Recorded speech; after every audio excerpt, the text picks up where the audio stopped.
I can't do that anymore. Not yet. Jaya Radha Madhava. Turn the fan on. Just fans. And open the door a little bit.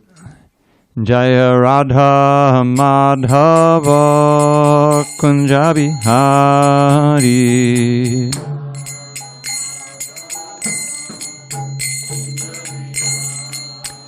Jaya Radha Madhava Kunjabi Hari.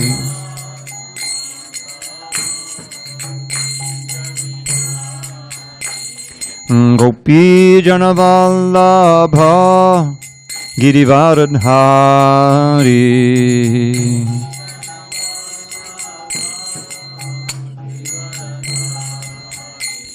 Gopi Janavallabha Girivaradhari.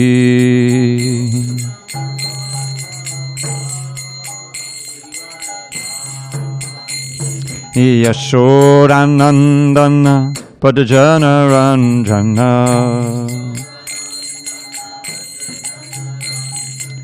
Yashodanandana Padajana Ranjana.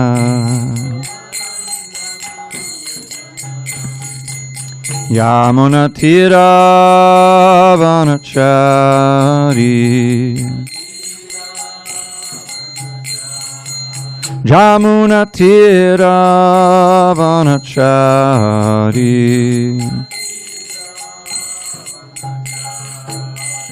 Jaya Radha Madhava Kunjabi Hari.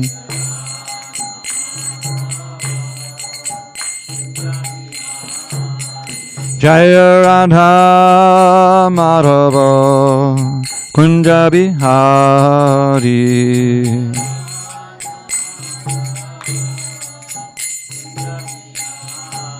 Jaya Radha Madhava Kunjabi Hari.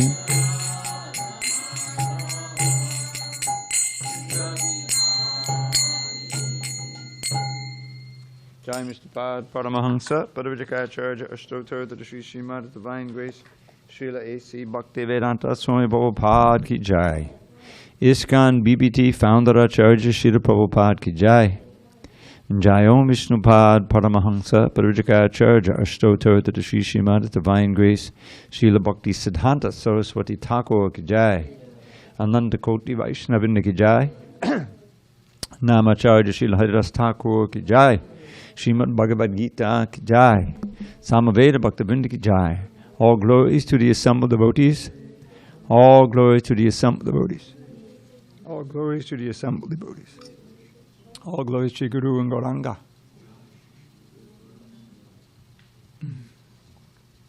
Hare Krishna.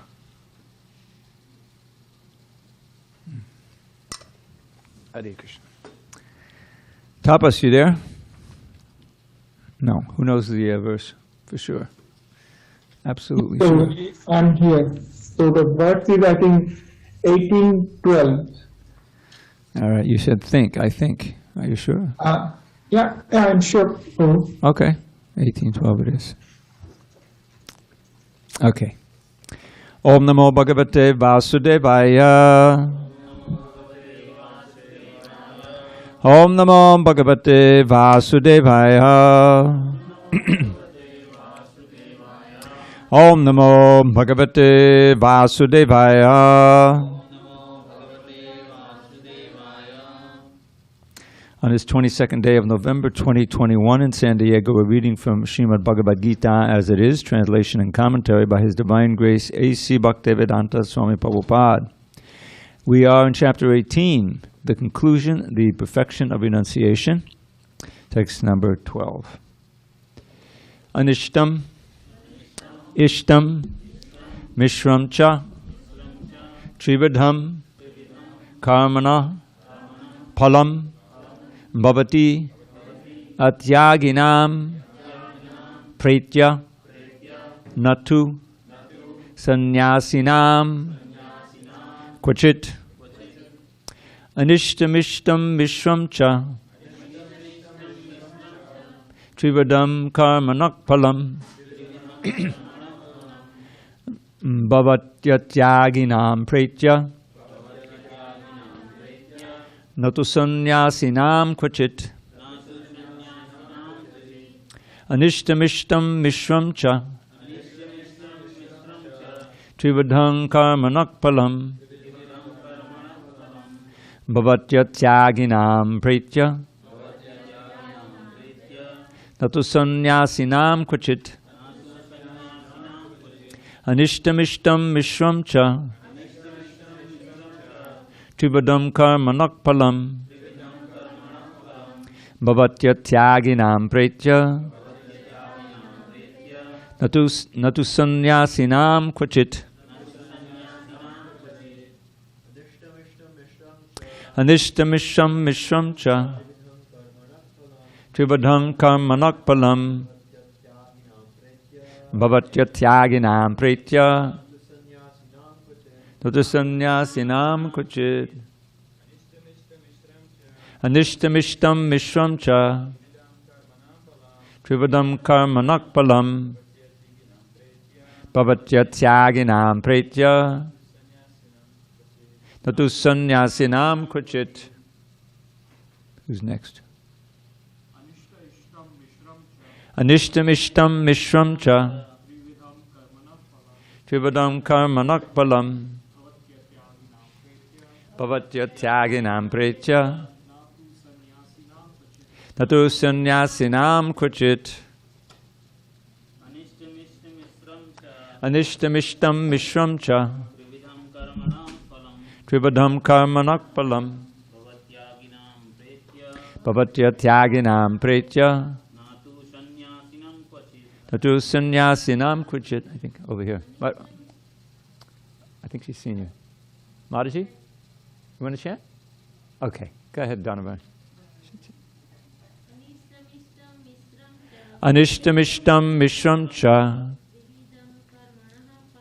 trivadam karmanak palam bhavatyajaginam pretya natu sannyasinam kvachit. Vijay, Krishna. Anishtam mishram cha Anishtamishtam mishram cha trividam karmana phalam trivadam karmanak palam bhavati atyaginam pretya bhavatyajaginam pretya natu sannyasinam kvachit. natu sannyasinam kvachit. Word by words. Anishtam, leading to hell. Ishtam, leading to heaven. Mishram, mixed. Cha, and Trivadham, of three kinds. Karmanaha, of work. Palam, the result. Bhavati, comes. Atyaginam, for those who are not renounced. Pretya, after death. Na, not to, but. Sannyasinam, for the renounced order. Kvachit, at any time. Translation. For one who is not renounced, the threefold fruits of action, desirable, undesirable, and mixed, accrue after death. But those who are in the renounced order of life have no such result to suffer or enjoy. Purport. A person in Krishna consciousness acting in knowledge of his relationship with Krishna is always liberated. Therefore, he does not have to enjoy or suffer the results of his acts after death. Om Jnana Timarandasya Jnanandana Shalakaya Chakshu Unmilitam Mena Tasmai Shri Gurave Namaha. I was born in the darkest of ignorance, but my spiritual master Srila Prabhupada opened my eyes with the torchlight of knowledge. I offer my humble obeisance unto him and to all members of Sri Parampara, the disciplic succession. So this chapter is entitled The Perfection of Renunciation, and Krishna has been speaking here about the value of renunciation, and especially this word tyaga is here. And he uses the word tyaga and sannyas. He's been dealing with both of those. Now you remember maybe what the difference is. Sannyas is mostly, more importantly, an internal state. Because as Krishna defines it, it is the giving up of the desire for the fruits of activity. It's internal. The tyaga literally means to give things up, literally. Just like we have our 4 regular principles: no eating meat, no illicit sex, intoxication, gambling. That's tyaga. That's pure tyaga. But vairagya, which is more emphasized in our sampradaya, is more significant. Meaning that even if you have so many things at your disposal, if you fully understand this all belongs to Krishna and you use it for Krishna's service, then that's more valuable than just giving it up. There's a pastime where Prabhupada, there was some picture shown to Prabhupada that some leader, so-called yogi, he was refusing. People were giving him money. He said, no, I never touch money. And Prabhupada said, if they offer me money, give it here. Give me all of it. Because what do they do? Print books and build temples. All requires money and investment. It all belongs to Krishna. So that's more important for the development of bhakti, is the development of vairagya. And I'll give this definition again. It's worth repeating. Rupa Goswami has dealt with this subject in his Bhakti Rasamrita Sindhu, and Prabhupada would quote these 2 verses. What is real yukta vairagya? Yukta vairagya means detachment while remaining in yoga. In other words, detachment that's aimed at becoming more connected to Krishna. So he defines it this way: anasaktasya vishayan yatarhamapi yunjata nirbandha Krishna sambandhe yuktam vairagya muchyate. So the key is anasaktasya vishayan. Vishayan means the object of the senses, including money and food and all kinds of things that we would normally, or that people who are conditioned would normally try to enjoy for themselves and claim for themselves that I am the owner and controller of this and enjoy it. So the Vaishnav, he feels these vishayas, whatever it may be, just like so many foodstuffs, right? This kitchen has been very busy lately, which is great. You know, we're preparing all kinds of feasts and things. Okay, so that takes a lot of bhoga. That can be vishaya. You can cook things for yourself and very tasty, or go to a restaurant and buy it, you know. So that's a big thing. But here he says, anasakta sivishya, not attached to those things for oneself, but using them where appropriate in Krishna service. This word yatarham means as needed. Just like this building here. Now at one point, I understand historically, it was a warehouse at one point. I think it may be a movie theater at one point, you know, back in the 50s, 40s. I think it was built after the war. So at that time, it was just an ordinary building. But when devotees bought it, and especially turned it into a temple, as you see, so much work went into it, then it became a very important facet, paraphernalia, if you will, for serving Krishna. That's vairagya, yukta vairagya, which is very important for our understanding of bhakti. So, but for those who but the previous verses have described work in different modes, right? Intelligent renouncer, or different forms of renunciation. You can renounce your duty, right? You can be given an important duty and renounce it, as in the mode of ignorance. You're not going to get any good benefit out of that. It'll take you down. It's Prabhupada in the translation here. He says desirable, undesirable, mixed. But look at the word by words: leading to hell, leading to heaven. Right? That's more extreme. So, if you're in the mode of passion and ignorance, and you're very attached to the fruits of your labor, you're trying to enjoy them, or maybe invest them and get more, you know, all of this, and becoming greedy, then that's your activity and your attachment to the fruits is leading you to a lower destination, more suffering. But if you are thinking of Krishna and you're working just as hard, and you're getting these fruits and you're offering to the Lord, engaging them in the service of the Lord, that leads you to more than heaven. That leads you to Vaikuntha. Because the whole idea is that everything we do every day, we do it with a certain consciousness, and what we do also forms our consciousness. So when we leave our body, it's explained very distinctly in the 15th chapter. The state of our consciousness that we've cultivated during our life, that goes with us. The subtle body doesn't die. The mind and intelligence and ego. And that subtle body, the soul is within that, and the next body is already determined.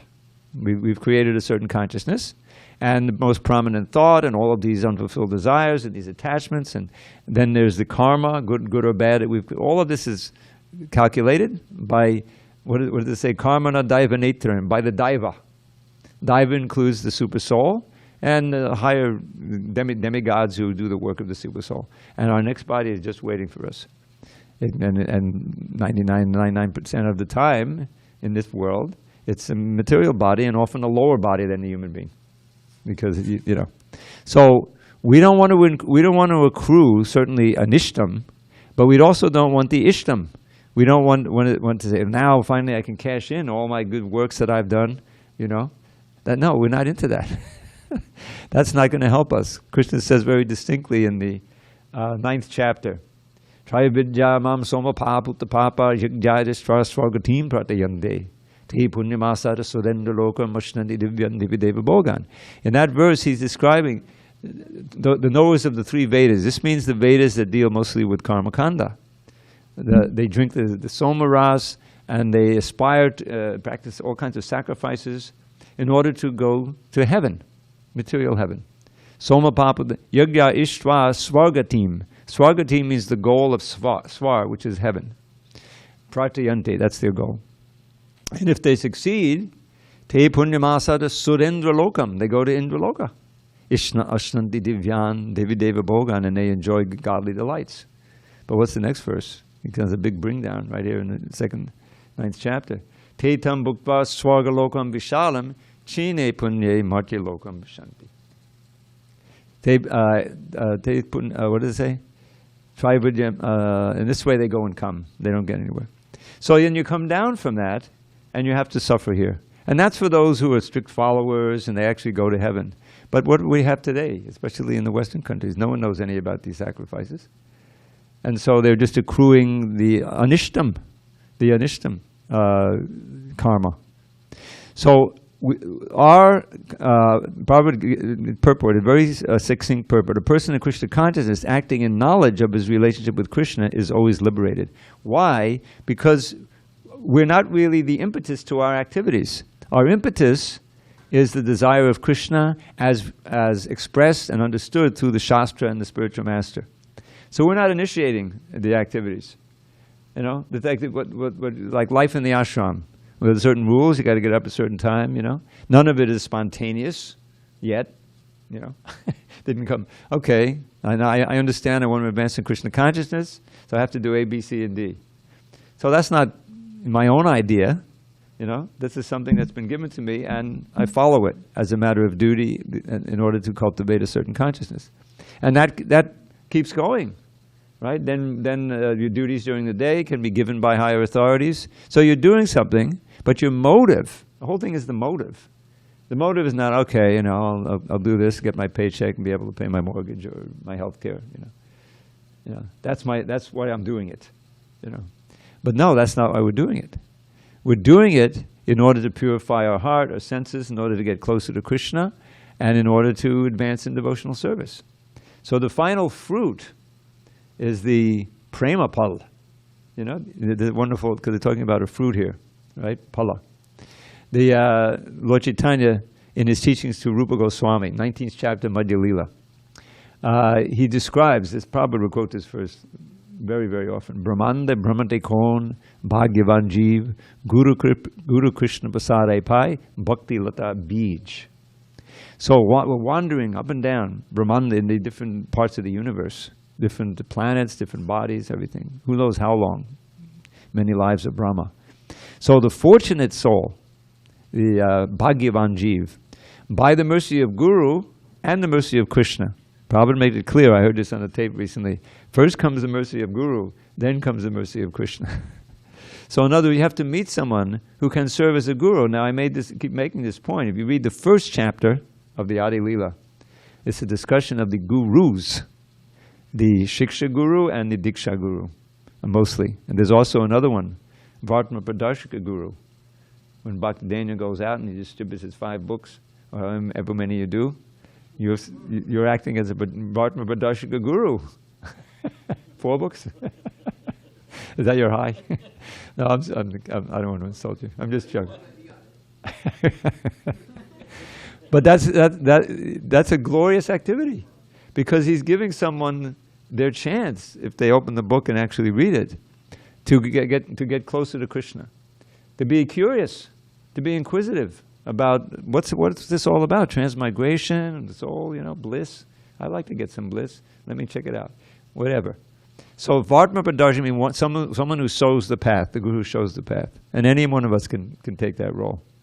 We're meant to do that and increase the community of devotees. But the Shiksha Guru is someone who is conversant in the Shastra, and he's instructing, and he's giving the message as it is. Now, oftentimes, you find a prominent Shiksha Guru will become a Diksha Guru. Diksha is very important in taking your vows and so forth. But the idea is that one gets that seed planted of instructions and faith, so that one can then start cultivating the seed. And what's the most important process of cultivating the seed? Hearing and chanting. Shravan Kirtan Jal is described. So you're watering the seed. This is the seed of the creeper of bhakti that's growing in your heart. And it's a desire creeper.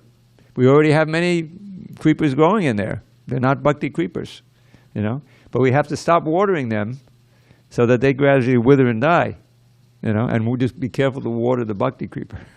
Because how does it?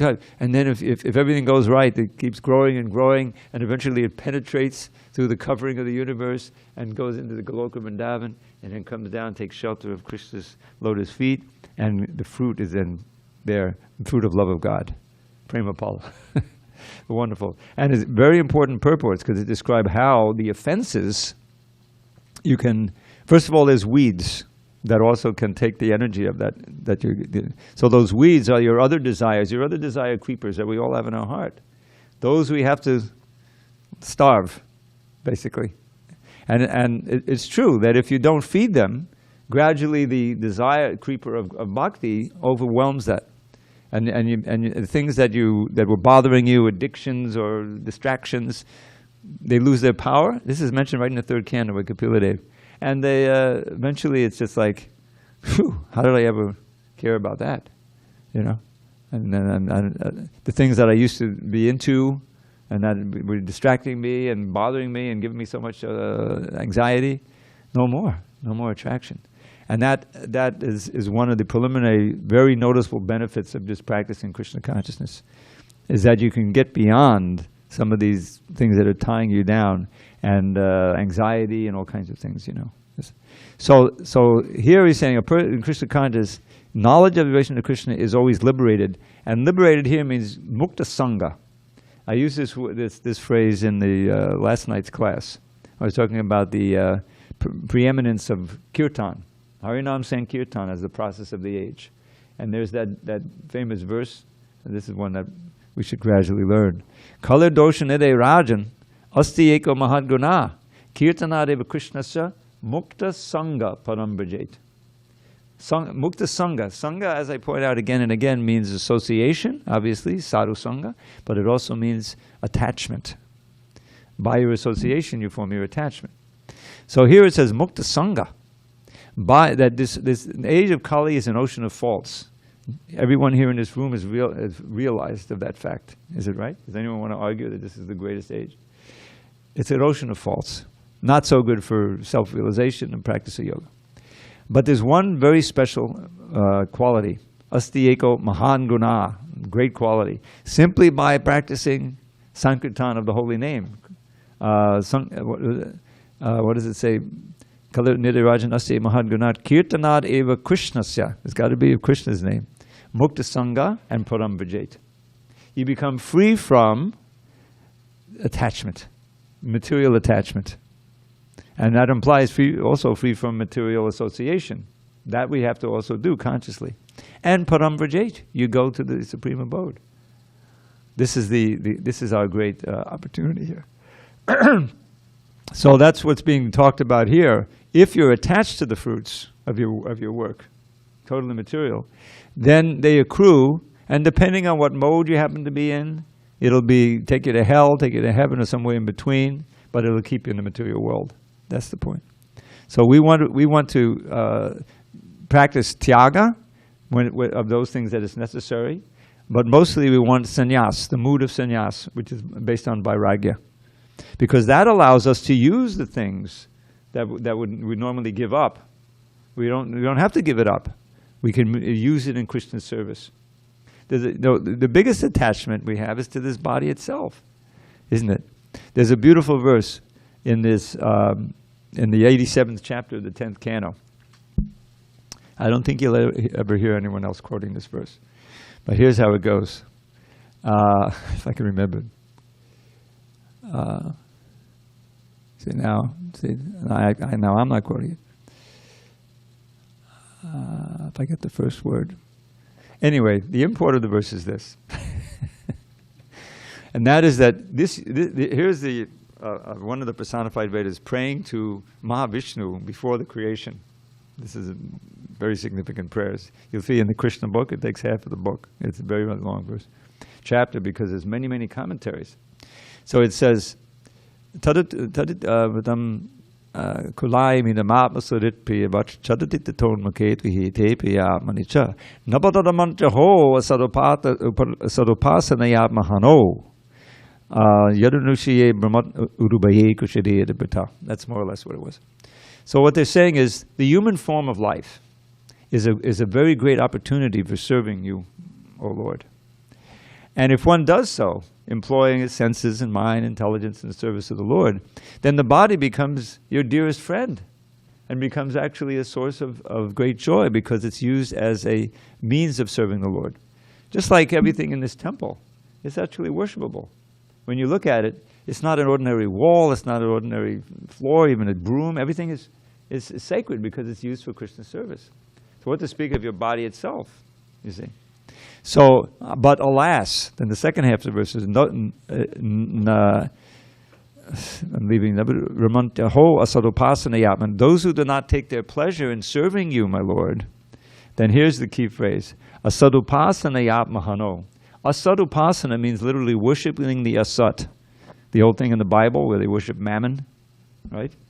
And atmahano, that destroys the soul. Now, of course, you can't destroy the soul, but it means that it keeps the soul bound, and the soul is virtually condemned for many, many births, if that's what your main thrust is. And what is the result? Instead of this very auspicious human body, which can be used for serving Krishna, then it's taken away, simple, and you have to occupy various lower bodies that just produce fearfulness, and then the last verse of the word of the verse is alas. Alas, this is the state. So this is really what we face. This is our choice. We're all in a human body. Are we going to use this human body with determination and cultivating the proper knowledge in such a way to liberate the soul from bonds of birth and death? As Narada Muni so nicely explains in the first canto, does not a thing that's employed in the right way cure that very disease? The example, I had the realization of this when I was about 5 or 6 years old. And that was, I'm running around in our apartment where I grew up, and we had wood floors. So I'm running around barefoot. Of course, I get a splinter every now and then, you know. And it wasn't long before I discovered my mother had a sewing kit. She didn't have a sewing machine. She had a little sewing kit with little needles and stuff, you know. So I would ask her, can I borrow a needle? And so I take that needle and very carefully dig in, you know, did you do it the right way, it doesn't hurt, and get out that splinter and then start running around the floor again. So what is a needle? It's just a metal splinter, right? So the splinter is taking out the splinter. So this body is a disease of the soul, actually. It's, you know, bhava roga, kama roga, you know, and because we don't have the proper medicine or take the proper medicine, which is Krishna Katha, then life after life we have to suffer in a material body. But the body itself can be used as a means to get free of the bondage of the body. That's the whole idea. You can go to hell by hearing and chanting horrible vibrations. You know, every so often I hear those, you know, they're going by with the car with the windows open and things like, you know, some music they're playing. And, okay, Hare Krishna, Krishna Krishna, Hare. So what sounds you listen to, what you repeat, what you eat, all these senses that you use, they can either take you to hell or take you to heaven. So when we know the art, the knowledge, given by the Shastra, given by the Guru, given by the sadhus, and we follow it, then that is how to use this body for getting free from the body and going back to Godhead. So this is what we've been hearing about acting in the three modes of nature, but we're soon going to come to the point where he's talking about purely transcendental activity, the latter part of this chapter. Okay, any questions on this verse, or it's short? Hare Krishna. Haribol. Go ahead. May I? Please. Yes, Prabhu. The quote from the translation is, quote, "But those who are in the renounced order of life have no such result to suffer or enjoy," end quote. So, Prabhu, the renounced person, although he is renounced, he is still Ananda Mayobhyasat. He is a pleasure seeker. Without enjoying, he cannot live. So my question is, if this person does not enjoy the results of his activities, what kind of enjoyment is destined to this person, to the renounced person? Is this a serious question, or is it like No, very serious and innocent, please. Okay. Well, okay. There's two aspects to the question. So that opens up the what is a genuine renunciant? In the purport, 2-sentence purport, a person of Krishna consciousness. So let's expand on that a little bit. A person in Krishna consciousness who's fully renounced, either in the renounced order or actually renounced. May not have been renounced, but he meets the criteria of being renounced. So how does he enjoy? As you say, if you don't have the enjoyment of sense gratification, and you don't have the enjoyment of bhakti rasa, well, how are you going to enjoy? And there's a verse about that. Yen yeda vindaksha vimukta mainanas tvayasta bhavad abhishuddha buddhaya aduha kuchena padang padandata patantya dhoanadvita yushmarangraya. He says that this is the demigods praying to Krishna in the womb, and they're saying, besides the bhaktas, there are other so-called transcendentalists who think that they're liberated. This is the impersonalists. So he says, "Oh, lotus-eye Lord, Anabindakshimana, Tvayasta Bhavad, Abhishuddha Buddhaya." Their intelligence is not purified, they're not pure, and therefore they don't accept that the highest level of transcendence is service to Krishna. So, with great effort, they control the senses and somehow rise up to the Parampadam, which is Brahma Bhuta platform, impersonalism. You see. But I often say, okay, well, how would you like to be up there? Does anyone here have the ardent desire to merge into the white light? And hey, no birth, no death, no threefold miseries, no old age, but no prasadam either. Okay, forget it. The point is that everything that makes Krishna consciousness attractive isn't there. The deity's not there. The kirtan isn't there. The devotees aren't there. What's there? Oh, the absence of birth, old age, disease, and death. But that's not enough. We are, as you pointed out, Vijay, we are anandamaya vyasa. Just like Krishna is, we are by nature pleasure seekers, and our birthright is ananda, to have that same ananda. But Krishna is not enjoying anything impersonal. Everything's personal. He's enjoying bhakti rasa. He's enjoying the exchange of love with his mother and the gopis and the cows and the land and the water and everything else. So therefore, because such impersonalists are averse to serving Krishna personally, and they more or less want to be the supreme, they fall down. Patantyadho anadvita yushmarangriya, because they're averse to serving your lotus feet. So the answer to your question is that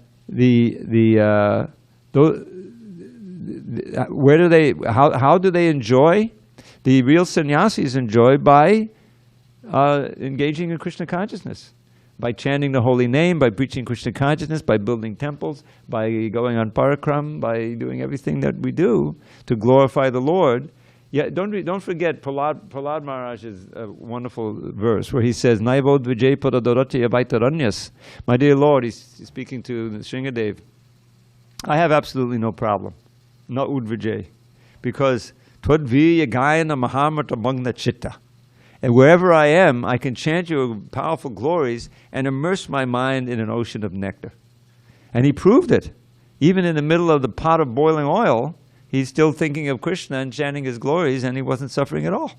Krishna protected him completely. Extreme example, but that shows his purity and strength. So the devotees, we're not impelled, in the ultimate issue, we're not impelled in our activities by the desire to be free of birth, old age, disease, and death. It's right there in the Shikshastika. Mama janmani janmanishvare. Let me have birth after birth, which means no liberation, your ahoitaki bhakti. Unmotivated devotional service. The unmotivated is kind of a misnomer because there's a big motivation to please Krishna. That's the motivation, the one and only motivation. And the fact is, I always point this out because the tattva is we're part and parcel of Krishna, right? Achintya beta beta tattva. So beta means we're separate, but we're also one. So when we please Krishna, we're part and parcel of Krishna. We participate in that ananda. That's why if you really get absorbed in the kirtan or chanting and hearing, you see, there's a certain bliss there. Even in a neophyte state, you can feel it. That's what keeps it going, you know? That's what enables us either to follow the four regular principles. Because there's a pleasure in serving Krishna. And that pleasure can be increased to the ultimate end. And we can see that. You read the Yantya Lila, you read the Chaitanya Charitamrita. Lord Chaitanya is showing how the bliss, although in the extreme state it looks like suffering because he's in separation. But we know that that's actually the highest ananda. There's no tinge of sense gratification there, obviously. So the real sannyasis are the Vaishnava sannyasis, not the Mayavadi sannyasis, but the Vaishnava sannyasis who may build temples just like Prabhupada did. He had millions of dollars at his disposal, thousands of servants who would do whatever he wanted, and he wasn't disturbed by a tinge of desire to enjoy that himself. His only calculation was, how can we engage this? And I was in Brooklyn in 73, 74, and this is how I was, was induced to become a devotee. They were on a mission to collect money to get a place in Manhattan. They had a little Brooklyn temple, but they wanted to get a building in Manhattan, And so they were collecting, and I think they were told when somebody, a young person, a young man with a job comes to the Sunday feast, you should really kind of talk to him, see if you can get a donation, So I was, I had become completely addicted to halva. They made the most extraordinary halva there. And so I had been a raw food, I was getting very skinny, So you can imagine what happens when you taste halva in that condition. So anyway, I was eating my halva, and this one lady, she was, she knew I was reading. That was another thing. Him reading the books, and he has a job. My God, he's a perfect, candidate for giving a nice donation. So it was clear that I was reading the books. So she said, "You know that everything belongs to Krishna, right?" Yeah, I know. You know that, right? So I wasn't that. I'm not going to give you a donation. It's a little heavy-handed. So I went home and I was chanting. I would regularly chant a few rounds before going to work. I had this beautiful portrait of the Super Soul. It was on my wall. It was painted by Jadharani. This is I think the first Super Soul painting. It's all red, Super Soul in the heart, but he's looking out with such merciful compassion, and it was big. So I was chanting my rounds, and I was thinking, I kept thinking, it all belongs to you. It all belongs to you, 'cause that's what, it's true, So finally I said, okay, I get it, So I emptied out my little bank account, which I had saved. I had a regular job, and I gave it all to the temple. And that was it. After that, Krishna made arrangements for me to lose all my, not attachments right away, but my little security I thought I had. And eventually it became obvious that the only possible thing that would be auspicious was to join the temple, So it worked. So the idea was that So now, to complete the story, so they were collecting all this Lakshmi. And they had quite a bit, at least $100,000, which is a lot in 1972, 73. Like about 6 times more than it is today, 100,000. So later on, much later on, I learned that Srila Prabhupada was, at that time, it was just starting in Bombay. He was trying to get that land, the whole story that was told so beautifully by Giriraj Swami in his book, I'll build you a temple. So Prabhupada contacted them and said, okay, give me all the money I need to buy the land in Bombay, So devotees didn't, argue with Prabhupada, saying, no, this is for the Brooklyn, this is for the Manhattan temple. He said, oh, okay, fine, this is fine. Because the whole thing is to please Prabhupada. So they said, okay, take it, And then they kept collecting. And eventually they got a wonderful place in Manhattan, which unfortunately is not there anymore. But at least the place in Brooklyn was saved, that we now have. I mean, that's another story. But the point is that the sannyasi has this internal, genuine sannyasi has this internal vairagya. And a real sannyasi, this is why Bhaktisiddhanta Saraswati revived sannyas in the Gaudiya Vaishnava Sampradaya. It had kind of fallen out of favor. If you were a serious Bhakta, Vaishnava, you would take Babaji and go to Vrindavan and do bhajan there, which is what Gorkishore Das Babaji did and many other Babajis there. But Bhaktisiddhanta, he was set on preaching. And for that, the sannyas ashram is traveling and preaching, and where possible, building temples, what Prabhupada did. So the sannyasi is in ecstasy when he can, in the mood of detachment, spread Krishna consciousness. That's the enjoyment. Krishna, he gives that ecstasy. So that's my answer to that question. It's kind of a long one. But not a long one, Prabhu. Again, monumental, brilliant answer to my question. Thank you very much. Hare Krishna. Tapas, can you cut that out of the tape, please? Thank you. All right, text 13. Panchaitani Mahabaho Karanani Nabodame Sankhye Kutante Proktani Siddhaye Sarvakarmanam. Okay, so we're switching gears a little bit here. Almighty Armed Arjun, according to the Vedanta, there are 5 causes for the accomplishment of all action. Now hear of these for me. Purport. A question may be raised that since any activity performed must have some reaction, how is it that the person in Krishna consciousness does not suffer or enjoy reactions of work? The Lord is citing Vedanta philosophy to show how this is possible. He says that there are 5 causes for all activities, and for success in all activity, one should consider these 5 causes. Sankhya means the stock of knowledge. Actually, this has been changed. It's not the stock of knowledge, but it's the discourse on knowledge. Yeah. And Vedanta is the final discourse of knowledge accepted by all leading acharyas. Even Shankara accepts Vedanta Sutra as such. Therefore, such authority should be consulted. The ultimate control is invested in the Supersoul.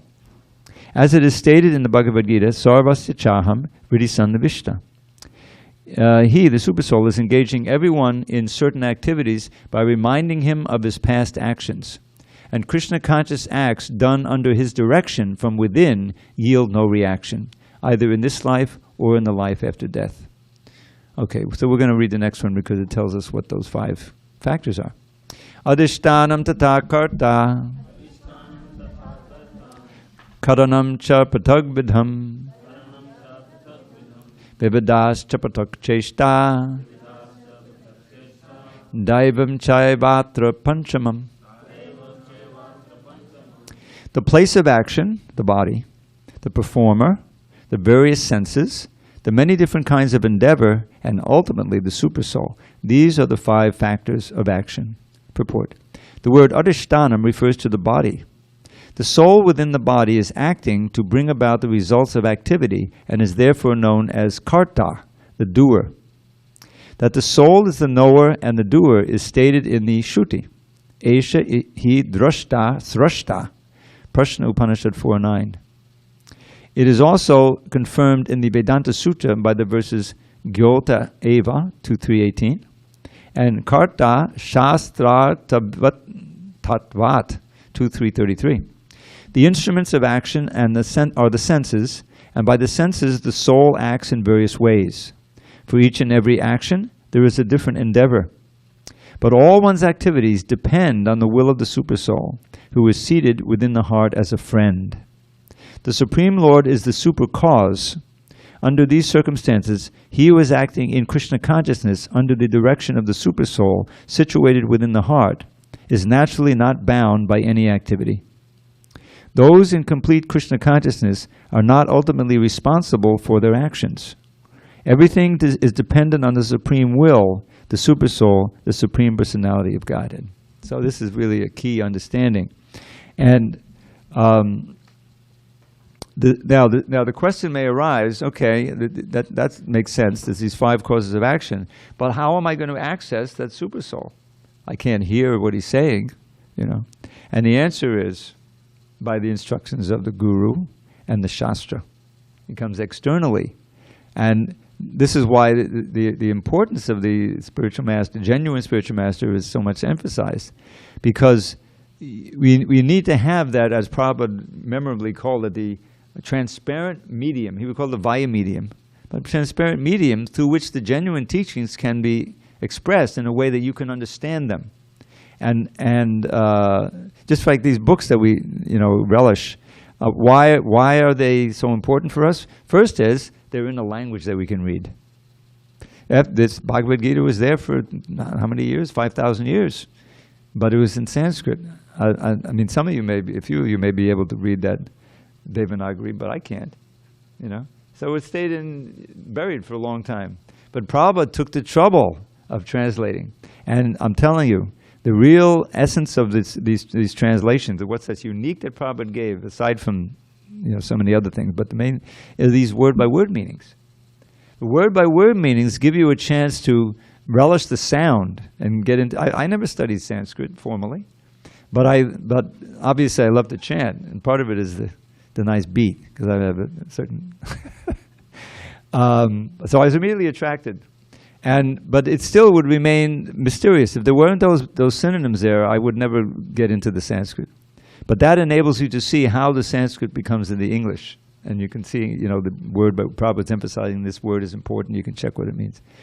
So that, it also increases the size of the book. We're going through the 5th canto, and we got these long prose passages, and like half the page is the word-by-word meanings. Some of the ones that are really long, please forgive me. I hope I'm not committing a great faux pas. We do not read the word-by-words. Because my understanding of the word-by-words is that especially it's meant to those who chant the verse and want to understand the verse, then you can get it. But if it's like a prose passage that's half a page long, what's the point? Anyway, that's my own preference. So, these 5 factors of action, right? Okay, we're running out of time. The body is obviously a place of action. That includes all the senses. No, it doesn't include all the body is the place of action. Then there's the performer, the soul, and then there's the various senses in which you act. Now there's these knowledge acquiring senses and the active senses. The most important active sense for the devotee is the voice. Prabhupada ran a whole movement by just speaking at a certain point. Even his letters he was just dictating. The voice is essential. And then the feet and the hands and all these are important senses. The many different kinds of endeavor, and ultimately the Supersoul. So the Supersoul has to sanction your activity, and he gives you the intelligence by which you can perform the activity, you see. But what does he want? For most people, the Supersoul is just performing that function, giving them the remembrance and knowledge and forgetfulness. But the Supersoul is Krishna ultimately. So once we start turning toward Krishna and finding out what he wants, then the Supersoul is giving us so much intelligence how to come to him and how to serve. It becomes a wonderful experience. So understanding these 5, which will be explained in the next few verses, which we will get to tonight, is important because it's kind of paradoxical. In one sense, we're the karta, we're the doer, but we're enjoined, don't be the doer of any activities. What does that mean? But here it says I got to be a karta, you see. Well, the answer is this. is that when our, I explained this earlier, when our activities are all impelled by instruction from the Lord, from the spiritual master, then we're not really doing anything on our own. You see, this is the whole point. Arjuna was worried about, performing this activity, killing his friends, killing his guru, killing his teacher and Bhishma Dev, that he would be condemned and he would be responsible for the degradation of society. But the principle is that since it's on Krishna's order, then none of that responsibility is his, and he surrendered that. So, it's for the ultimate good. Krishna's doing this for the reinstitution of Dharma, and eradicating so many demonic forces, So even though you have these feelings and you have this relationships that stopped Arjuna from doing the fighting in the first 2 chapters, the beginning anyway, ultimately he says, Kadashe Bachanantava. I will act as you say, and which means I'm not responsible. He's not going to get any karma for that. That's karma-free activity. So that's what bhakti means, is that you're taking your cue for activity from the higher source. You see. All right, we're almost out of time. One quick poem. Supposed to end with something sweet. Well, here's one. Maybe we'll have time for 2. Maduram maduram vabodasivabo maduram maduram vadanam maduram madugandi madusmitame. Last line. Maduram maduram maduram maduram. Everyone knows that line now. Okay, next time. Sweet, sweet is my dear Lord's form. Sweet is still his face so fair. But his honey-scented, gentle smile is sweet beyond compare. Okay, now one more, and this has a little hot chili on it, you see. Dehishti mangsurudide bimatam chajasva, jaya sutarisha sadam bimatam vimuncha, pushani shamcha gadidham chanabhangatishtam, vairagya raga rasigo bhava bhakti nishtam. Don't love the body, just a bag of flesh and blood and bone. It came in just the most essential structure. Don't love the body, just a bag of flesh and blood and bone. Give up your sense of ownership for all you think you own. He's got a whole house full of stuff that he owns. Remember that, what does it say? Don't love the body, just a bag of flesh and blood and bone. Give up your sense of ownership for all you think you own. At every moment, see that your world totters on destruction. Become detached and learn to love the Lord without obstruction. And I always point out, I haven't done justice to that last line. Vairagya raga rasika bhava bhakti nishtam. Get attachment for detachment. Become a rasika, be able to taste the higher mellows, and in this way you go back to Godhead. All glories to Srila Prabhupada.